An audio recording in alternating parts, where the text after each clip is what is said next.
ICC টি-20 বিশ্বকাপ 2026 মাঠে গড়াবে ভারত ও শ্রীলঙ্কায়। আসন্ন ফেব্রুয়ারি-মার্চে অনুষ্ঠিত হবে এই টুর্নামেন্ট। বাংলাদেশের গ্রুপে রয়েছে সাবেক 2 বিশ্ব চ্যাম্পিয়ন। বিসিবির একটি সূত্রে নিশ্চিত হয়েছে বাংলাদেশের গ্রুপে রয়েছেন প্রথমবার ক্রিকেট বিশ্বকাপে খেলতে আসা ইতালি। এছাড়া রয়েছে সাবেক 2 বিশ্ব চ্যাম্পিয়ন ইংল্যান্ড ও ওয়েস্ট ইন্ডিজ।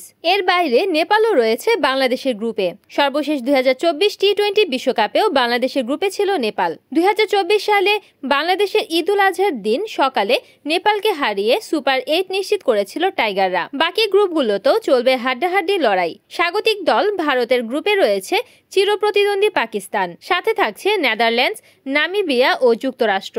আরেক স্বাগতিক শ্রীলঙ্কার গ্রুপকে ধরা হচ্ছে গ্রুপ অফ ডেথ। লঙ্কানদের সাথে একই গ্রুপে রয়েছে অস্ট্রেলিয়া, জিম্বাবুয়ে, আয়ারল্যান্ড ও ওমান। আফগানিস্তান টি-20 ফরম্যাটের জায়ান্ট কিলার হিসেবে খ্যাত, সর্বশেষ বিশ্বকাপে খেলেছিল সেমিফাইনালেও।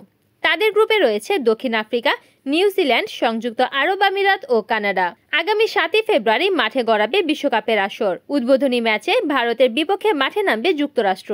8 মার্চ ফাইনাল দিয়ে পর্দা নামবে 1 মাসের ক্রিকেট যজ্ঞের। টি-20 বিশ্বকাপের বর্তমান চ্যাম্পিয়ন ভারত। সর্বশেষ বিশ্বকাপের ফাইনালে দক্ষিণ আফ্রিকাকে হারিয়ে চ্যাম্পিয়ন হয় টিম ইন্ডিয়া। ঘরের মাঠে এবারও hot favourite Bharat. Desk news, NN TV.